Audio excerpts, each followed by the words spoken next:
Hello friends, चलिए आज का सेशन शुरू करते हैं।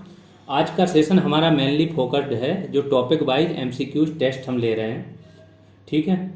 उस पर फोकस रहेगा कि इसकी रणनीति क्या होनी चाहिए, टेस्ट के पहले क्या करो आगे, तो आप लोग टेस्ट के पहले क्या करना है और टेस्ट के पहले टेस्ट के दौरान क्या करना है, कैसे टेस्ट देना है, क्वेश्चन कैसे करने हैं और टेस्ट के बाद क्या करना है। इन तीन चीज़ों पे बहुत डिटेल में बात करेंगे। स्ट्रेटजी क्या होनी चाहिए, टेस्ट के साथ आपका रिवीजन कैसे होगा उस पर बात करेंगे, और इसके बाद कौन कौन से लोग पार्टिसिपेट कर पाएंगे, ये टेस्ट किन लोगों को मिलेगा उस पर भी बात करेंगे। ये सारी चीज़ों पे हम चर्चा करेंगे। पूरा टेस्ट का जो स्केड्यूल होता है उस पर बात होगी कि कब कौन से टेस्ट होंगे। तो सबसे पहले इसका स्केड्यूल ही देख लेते हैं कि 15 अप्रैल को आपका एक टेस्ट हो चुका है टॉपिक 1 का। इसमें 255 क्वेश्चंस थे। अब सपोज करो कि एक टॉपिक से आपके 255 क्वेश्चंस हो गए। डेली शाम में 6 बजे आपका एक टेस्ट होगा। ये टाइम फिक्स हो गया टेस्ट के लिए, पर डे टेस्ट होने वाले हैं आपके। तो शाम में 6 बजे, तो आप क्या करोगे, सपोज करो सुबह 6 बजे आपका दिन स्टार्ट हो जाता है, तो सुबह 6 AM से 6 PM तक 12 आवर्स आपके पास हैं उस टॉपिक को हर एक सोर्स से रिवाइज करने का। अभी बताऊंगा कौन कौन सोर्स से आपको रिवाइज करना है। जब आप इसका रिवीजन कर लोगे हर तरीके से, फिर शाम में आप टेस्ट देने बैठोगे। टेस्ट में किसी टेस्ट में आपको 150 क्वेश्चन मिलेंगे, किसी में 200, जैसा हमारे पास क्वेश्चन हैं वैसे। अब सोचो किसी टेस्ट पे आप 250 क्वेश्चन करते हो तो कहीं से बचता है क्या, वो टॉपिक का कोई भी कोना ऐसा बचता है जो आपके सामने से नहीं गुजरा, उस पर बात करेंगे। जिनके स्कोर कम आ रहे हैं उस पर भी बात करेंगे। तो पहले इसका स्केड्यूल देख लेते हैं। 15 अप्रैल से 17 अप्रैल तक डेली 6 बजे तक 3 दिन, मतलब 3 डेज तक 3 टेस्ट होंगे, पर डे एक। इसके बाद हम स्पीड बढ़ा देंगे। 18 अप्रैल से 27 अप्रैल तक मिनिमम 2 टेस्ट आपके पर डे होंगे। जिस दिन होगा, जैसे संडे है, क्योंकि 18 से 27 तक की बात हो रही है, तो ये कितने दिन हो गए, 7 दिन ये हो गए और 3 दिन ये हो गए, 10 दिन। 10 दिन में 20 टेस्ट मिनिमम ये हो जाएंगे और 3 टेस्ट ये हो जाएंगे। 23 ही कवर हो रहे हैं हमारे 27 तक। 27 तक हमें पूरे कवर करने हैं, तो हम क्या करेंगे, किसी दिन संडे को 3 टेस्ट ले लेंगे, तो संडे 2 आएंगे, तो 3-3 करके 2 कवर, और किसी दिन एक दिन और 3 टेस्ट ले लेंगे, क्योंकि बहुत सारे टॉपिक्स छोटे हैं, उन पे क्वेश्चंस कम बनेंगे। इस प्रकार से हमारी कोशिश रहेगी कि 27 तक आपका सारा खत्म कराया जाए। अब हो गई है टेस्ट की बात। इसमें फ़ायदा क्या होगा, देखो उनको बता रहे हैं। जो पुराने स्टूडेंट हैं, जो पढ़ के बैठे हैं, उनका रिवीजन बहुत तीव्र गति से होगा और सब कुछ कवर हो जाएगा। इसके बाद किसी भी चीज़ की ज़रूरत नहीं पड़नी चाहिए। आप लोग भी पाएंगे कि नहीं पड़ेगी। अभी मैं बताऊंगा कल के टेस्ट का एक्सपीरियंस लोगों का क्या रहा, उन्होंने शेयर किया मेरे साथ, ठीक है।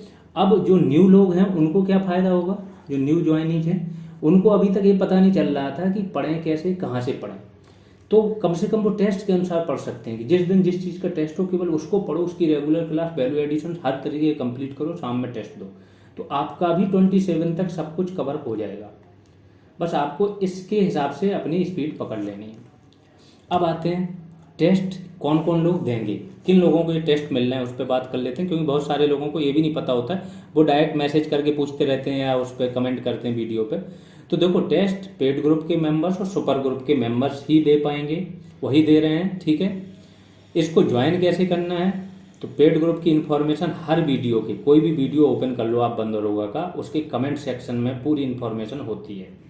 यहाँ पे आपको क्या मिल जाता है, सारी PDFs मिल जाती हैं, चाहे वो रेगुलर क्लास की हो चाहे वैल्यू एडिशन की, प्लस जो रेगुलर टेस्ट सीरीज चल रही है फुल टेस्ट वाली, वो मिल जाएगी आपको। और अगर आप किसी एक टॉपिक के, किसी भी टॉपिक के एक बार बनाने हैं, 30 क्वेश्चंस बना लेते हो MCQs, तो आपको टॉपिक वाइज MCQs भी मिल जाते हैं। ये सारा फंडा आपको पेड ग्रुप में आपको मिल जाएगा। अब इसको ज्वाइन कैसे करना है, तो ज्वाइन करने के लिए जैसे मैंने बोला, हर वीडियो के कमेंट सेक्शन में आपको जानकारी मिल जाती है उसकी, कैसे ज्वाइन करना है, कहाँ पेमेंट करना है। फिर यहाँ पे भी बता दे रहे हैं कि इस नंबर पे आप फ़ोन करके भी जानकारी ले सकते हो, 8586982085 पे। फ़ोन पे या पेटीएम भी आपको इसी नंबर पे करना है। नेम आएगा वहाँ पे करण कुमार, फीस है 199। ये करने के बाद आप क्या करो, टेलीग्राम नंबर है एक, उस पर भेज देना है। ये है नंबर 93 042 13 194। इस नंबर पे आप सेंड कर दोगे। कोई प्रॉब्लम आएगी आप इस नंबर पे फ़ोन कर लो। कभी कभी क्या होता है ना, जैसे आपने फ़ोन किया या स्क्रीनशॉट भेजा, उस टाइम पे कोई लाइव चैट चल रही है लोगों से, स्टूडेंटों से ग्रुप कॉल चल रही कुछ और, तो थोड़ा वेट कर लिया करो 30 मिनट से 1 आवर। उतने के अंदर आपको जैसे ही मैसेज देखा जाएगा या कॉल देखी जाएगी, या तो कॉल बैक की जाएगी तुरंत या ज्वाइन करा लिया जाएगा। तो उसका टेंशन मत लिया करो। अगर आपने पेमेंट किया है तो विदिन 1 से 2 आवर्स आपको ज्वाइन पक्का करा लिया जाएगा। नहीं होगा तो आप इस नंबर पर कॉल कर सकते हो, ठीक है।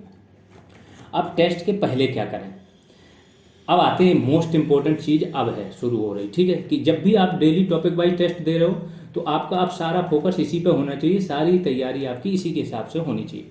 तो टेस्ट के पहले क्या करें कि टॉपिक में जो भी अवेलेबल सोर्स हैं उस टॉपिक के, जो टॉपिक दिया, जैसे कल टॉपिक 1 का हुआ था, टॉपिक 1 की ही आपको दिन भर बात करनी है, ठीक है।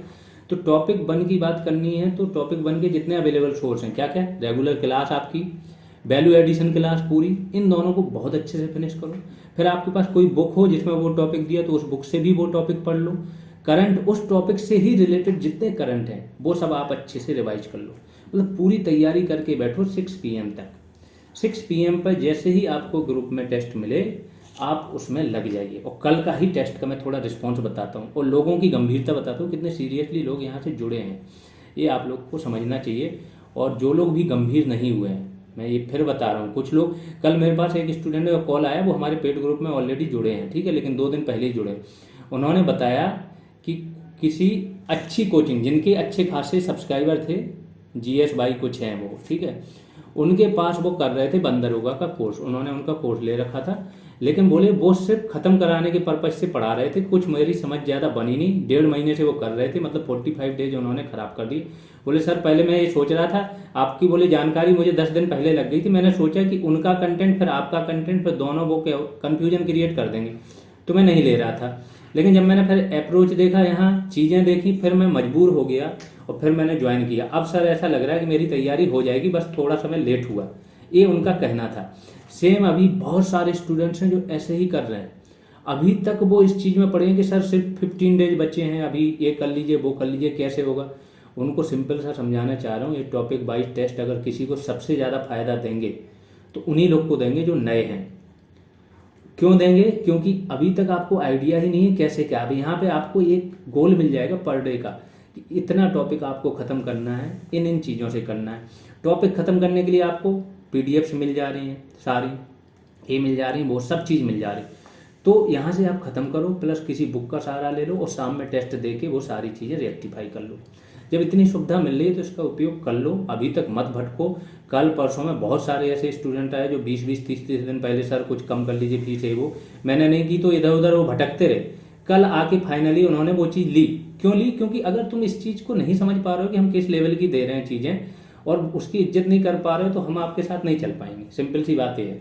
आप जा रहे हो, नाम देखा आपने, बड़ा सा नाम देखा और उसने 4000 फीस रखी, मुंह से कुछ नहीं निकला, दे के आ गए, सिर्फ PDF पकड़ा दी आपको, फिर पढ़ भी नहीं पाए, वहाँ कुछ नहीं। यहाँ आपने देखा कि नहीं ये तो नए हैं, कुछ भी बोलोगे कुछ भी चलेगा, एफर्ट्स नहीं देख रहे हो आप कि हम किस लेवल के एफर्ट्स लगा रहे हैं आपके साथ। तो ऐसे जो गंभीर नहीं है उनके साथ तो कोई मतलब ही नहीं है। जो लोग गंभीरता से करना चाह रहे हैं वो यहाँ पे जुड़ सकते हैं। अब मैं थोड़ा सा बता रहा हूँ, कल का रिस्पॉन्स देखो।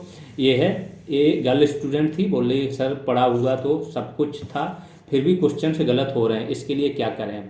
तो मैंने सिंपल सा बताया कि पेपर सॉल्व कर रहे हो या तो जल्दबाजी में कर रहे हो, उसको थोड़ा धीमा करो, और जो क्वेश्चंस आपके रॉन्ग हुए, ये बहुत इंपॉर्टेंट फैक्टर है, उन्हें लिख लो, उन्हें एक पेज पे लिख लो उस टॉपिक के, और फिर उसको रिवाइज करो। तो फिर उसने बोला कि आते हुए क्वेश्चंस गलत हुए हैं, आप ये बहुत अच्छा किया टेस्ट लेकर, कम से कम यहाँ गलत होंगे तो वहाँ गलत ना ही होंगे। सिंपल है, इसीलिए हो रहा है। दूसरा स्टूडेंट है, उसने बोला कि स्टेलिंग initiative sir topic wise MCQ सच में रिवॉल्यूशन ला दिए। रिवॉल्यूशन मतलब होता है क्रांति, क्योंकि 250 क्वेश्चन का मतलब समझ रहे हो, 250 प्लस क्वेश्चन एक टॉपिक पे। अगर केवल क्वेश्चन ही ये याद कर लोगे तो आपके सारे क्वेश्चन इसमें से आ जाएंगे। यहाँ तो आपकी regular class plus value addition plus और बुक से रिवीजन भी हो रहा है, क्योंकि हर चीज़ आ जाएगी, इसमें कुछ बचेगा नहीं। ठीक, तो फिर उस स्टूडेंट ने अपनी बातें रखी। फिर मैं बताना चाह रहा हूँ, ये हैं देखो, इस प्रकार से स्टूडेंट सॉल्व कर रहे हैं। टेस्ट कैसे सॉल्व कर रहे हैं वो देख लीजिए। ये वो अपने पेपर पे लिखते हैं, टेस्ट पेपर उनको प्रोवाइड करा दिया जाता है, फिर वो टोटल करते हैं अपना कि अलग अलग पार्ट में टेस्ट था ये वाला। तो 255 टोटल क्वेश्चंस थे, 206 सही है इनके, और 42 रॉन्ग है और नॉट अटेम्प्ट ऐसे लिख देते हैं। इसके बाद ये है 7th बारी का।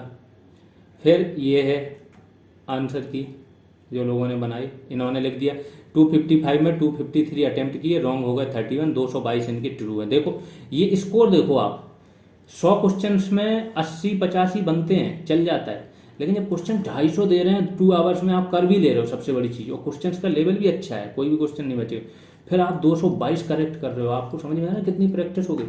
कोई आसपास नहीं लगने वाला है इन लोगों के, आंख बंद करके भी बहुत सारे क्वेश्चन ये लोग सॉल्व करके आएंगे। तो ये देखो स्टूडेंट्स की गंभीरता देखो, OMR फॉर्म में कर रहे हैं वो सॉल्व, जो OMR मिलती है वहाँ पे वो इसी फॉर्म में यहाँ पे सॉल्व कर रहे हैं कि बिल्कुल टेस्ट पेपर वाले मोड में आ जाएं। तो ये सारी चीज़ें देख के लगता है कि हाँ अब यहाँ पे बहुत ज़्यादा गंभीर हो गए स्टूडेंट्स, और जब ये गंभीर हो जाएंगे, ये सेम चीज़ रिपीट हो गई, ये यहाँ पे 220 सही है इनके और 33 रॉन्ग है। तो ये दिखा दी। अब आते हैं फिर से कि टेस्ट के दौरान क्या करें। ये तो टेस्ट के पहले बता दिया कि रिवीजन करना है आपको सारी चीज़ों में। टेस्ट के टाइम पे आपको क्या करना है, ये बहुत इंपॉर्टेंट चीज़ है, इसको ध्यान रखना। तो टेस्ट के टाइम पे टेस्ट जल्दबाजी में बिल्कुल मत दें, ये ध्यान रखना। अगर आपको 2 आवर्स का टाइम मिला है, कोशिश करो कि 5-10 मिनट पहले ख़त्म हो, बस इतना मैक्सिमम। अगर आप 2 आवर्स का 1 आवर्स में कर रहे हो ना, तो इससे कुछ भी फायदा नहीं मिल रहा आपको, क्योंकि इससे आप क्वेश्चंस ध्यान से नहीं पढ़ रहे हो, उनके ऑप्शंस ध्यान से नहीं पढ़ रहे हो जो आपको याद रहेंगे लॉन्ग टर्म में। इसके बाद आपको जो क्वेश्चन सिली मिस्टेक्स भी हो रही हैं, ठीक है, वो भी नहीं होंगी। तो इस प्रकार से ध्यान रखो कि आपको क्या करना है, क्वेश्चन जल्दबाजी में नहीं करना है। 2 घंटे का टाइम मिला तो 2 घंटे में ही वो सारा पेपर करना है, चाहे एकदम इजी क्यों ना लग रहा हो। कोई भी क्वेश्चन फुल इजी लग रहा हो फिर भी उसको आप पढ़ो, हर एक ऑप्शन को पढ़ो। हो सकता है कुछ ऐसा क्रक्स हो जिसकी वजह से आपका गलत हो जाए। अगला, हर क्वेश्चन एवं उसके सभी ऑप्शंस को ध्यान से पढ़ें, उसके बाद ही आंसर दें उसके, ठीक है। ये बहुत जरूरी है, इसको फॉलो करो। जो लोग थोड़ा सा रणनीति थोड़ी सी चूक जाते हैं ना, उनको बहुत लॉस हो जाता है, ये ध्यान रखना। जो चीज़ें बता रहे हैं वो इतनी प्रैक्टिकली यूज की हुई हैं, एक्सपीरियंस चीज़ें हैं कि आप उसको फॉलो कर लिया करो, फिर फायदा देखा करो। जो क्वेश्चंस बिल्कुल नहीं आ रहे हैं या फिर जिसमें गैस लगाया हो आपने, प्योरली गैस पे वो क्वेश्चन किया एंड सही हो गया हो, उसको भी मार्क कर लें उसी पे, जैसे आप कर रहे हो ना। तो यहाँ पे तो मोबाइल से देख रहे होगे क्वेश्चन, जो है क्वेश्चन पेपर, तो आपको क्या करना है, एक पेपर और खाली पेपर रखना है अपने बगल में, उस पर वो क्वेश्चन जो आपको बिल्कुल नहीं आया उनका नंबर लिखते जाओ, 1 या 5 नंबर का नहीं आ रहा है, 6 नंबर का, और जो आप गैस कर रहे हो उनका नंबर, दोनों को अलग उसमें लिखते जाओ। एक ये बना लो इनका पैमाना, एक ही। अब क्या करना है कि जैसे ही आपका पेपर हो जाए, ठीक है, तो पेपर बाद की बात अलग करेंगे, पहले इनको मार्क कर लो, लिख के रख लो, ठीक है। इनको लिख लिया आपने, ये तो हो गया पेपर देने के टाइम। अब टेस्ट के बाद क्या करना है, टेस्ट के बाद क्या करना है कि अगर आपका स्कोर कम आया है, जिनका भी आया, कल एक लड़की थी उसका स्कोर 179 आया था, वो टेंशन में थी, जबकि ये अच्छा स्कोर था, ठीक है। तो 179 स्कोर में वो टेंशन में, बोला सर डीमोटिवेट हो रहे हैं ये वो। तो बिल्कुल ये ध्यान रखो कि टेस्ट हो ही इसलिए रहे हैं कि आपका स्कोर बढ़ाएंगे, बस आप चीज़ें अच्छे से फॉलो करोगे तो ही बढ़ेंगे, जो चीज़ें बता रहे हैं। डीमोटिवेट हो जाओगे तो कोई फ़ायदा नहीं होगा। तो स्कोर कम आने पे बिल्कुल भी घबराएं नहीं और ना ही डीमोटिवेट हो। 40 से 50 ऐसे स्टूडेंट्स हर जगह होते हैं जो पहले से बहुत एक्चुअली उनको फ़ायदा क्यों मिला, वो शुरुआत से सारी चीज़ें फॉलो कर रहे हैं, उनने अपना बेस बना लिया। अब उनके लिए गिने चुने ऐसे क्वेश्चंस होते हैं जो ट्रिकी लगते नहीं, तो वो देखते ही उनको आंसर आ जाता है। वो हर जगह होते हैं, हर एग्जाम में होते हैं, वो यहाँ पे भी हैं, क्योंकि यहाँ पे सारे अच्छे स्टूडेंट्स यहीं पे आ गए हैं। तो ऐसा है कि 40-50 स्टूडेंट्स टॉपर टाइप के आपको यहाँ मिल जाएंगे। तो ये टॉपर होते हैं, लेकिन सीटें आपकी 701 हैं। तो पहली बात तो इसी से मत घबराओ। अगर आप जहाँ पे हो वहीं पे ही भी रहोगे तो भी घबराना नहीं, लेकिन आप वहाँ पे नहीं रहोगे। आप क्यों नहीं रहोगे कि नेक्स्ट 7 डेज तक चीज़ें ये फॉलो कर लोगे तो आपका लेवल भी इन्हीं के लेवल पे आ जाएगा। अब चीज़ें क्या करनी है वो ध्यान रखो कि टेस्ट के बाद जो क्वेश्चंस आपको आए नहीं, या जो क्वेश्चंस आपके रॉन्ग हुए, या जिनमें आपने गैस लगाया था, 3 चीज़ें, वो उनको एक पेज पे अलग उनके क्वेश्चंस नंबर लिख के रखो। जैसे 50 नंबर होंगे, ठीक है, वो आपने लिख के रख लिए। अब एक पेपर पे लिख के रखने के बाद उन क्वेश्चंस पे फिर से जाओ, जब आंसर की आपको मिल जाए। आंसर की आपको मिल गई तो आप उन क्वेश्चंस पे फिर से गए, फिर से जाके उनको एक पेज पे अलग से वो क्वेश्चन और उसका आंसर एक 1 लाइनर्स फॉर्म में आपने उसको नोट कर लिया पेज पे, उसको अटैच कर लिया उस टॉपिक के साथ। तो फिर बस इन्हीं में से ही क्वेश्चंस आपके बनने हैं। अब 250 क्वेश्चन दे दिए तो क्वेश्चंस भी इन्हीं में से बनने हैं, plus regular class, value addition और करंट आप पढ़ के बैठे हो, इससे बाहर जाना ही नहीं है। तो वो टॉपिक, और बस इसको जो आपने नोट किया इसको अटैच करने के बाद रिवीजन भी करना है और याद कर डालो इसको। यहाँ पे आपका ये टॉपिक अपने आप क्लोज हो गया। इसके बाद इस टॉपिक में कुछ भी करने की ज़रूरत नहीं है, ठीक है। बस तो इतना ही सिंपल सा काम है, आपका टॉपिक क्लोज हो जाएगा। और फिर नेक्स्ट टॉपिक के लिए प्रिपेयर करो। अभी 17 तक एक एक हो रहा है तो थोड़ा कम लोड है, 17 के बाद 18 से आपके पर डे 2 टेस्ट होंगे तो लोड बढ़ जाएगा। इसलिए पहले से प्रिपेयर रहो, एकदम तीव्र गति से काम करो। जो स्टूडेंट्स न्यू हैं या जिनकी प्रिपरेशन अभी बहुत कम हुई है, उनके लिए सबसे ज़्यादा फायदेमंद यही काम होगा कि आप टेस्ट के हिसाब से प्रिपेयर कर सकते हो। जिस दिन जो टेस्ट होगा उसको बहुत अच्छे से पढ़ो, उस टॉपिक को करंट से, उसका करंट पढ़ो, वैल्यू एडिशन पढ़ो और फिर टेस्ट दो। टेस्ट में जो क्वेश्चन गलत हुए या जो नहीं आए उनको लिख के, उनको वन लाइनर्स फॉर्म में लिख के याद कर डालो। बस इतना आपका भी काम होता जाएगा। और ये गेम चेंजर, सच में गेम चेंजर साबित होगा। ये स्टूडेंट्स को भी पता है जो दे रहे हैं। इसको आप देखोगे बहुत सारी चीज़ें बदल जाएंगी अब, ठीक है। डेली उन टॉपिक की क्लासेज करें, वही चीज़ें जो आपके टेस्ट हैं, और उसको रिवाइज करें हर जगह से। इस प्रकार से आपको चीज़ें सारी हो जाएंगी। तो बस ये चीज़ बतानी थी आप लोग को। रणनीति दो, स्ट्रेटजी क्या है ना, एग्जाम टाइम में स्ट्रेटजी आपको हर 2 से 3 दिन में चाहिए होगी। वो मैं एक एक वीडियो जब जैसी लगे कि हाँ अभी स्टूडेंट इस टाइप का उनको प्रॉब्लम हो रही, मैं स्ट्रेटजी वीडियो लाता रहूँगा। आप लोग उसको देखते रहना, फॉलो करते रहना। जिन लोगों ने सब्सक्राइब नहीं किया वो सब्सक्राइब कर सकते हैं। चलिए अभी के लिए इतना ही, धन्यवाद।